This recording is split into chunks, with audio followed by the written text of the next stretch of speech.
Hello ma'am and sir, kayo po ba ay madalas mag-live at medyo maingay sa paligid habang nagla-live? Ganito lang po ang gawin ninyo. Click live then, click enhance on.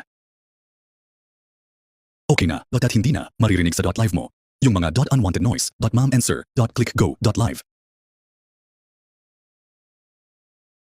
Next tutorial po ay kung ano ang dapat gawin kung ayaw mong i-remix para gawa nila ng reactions.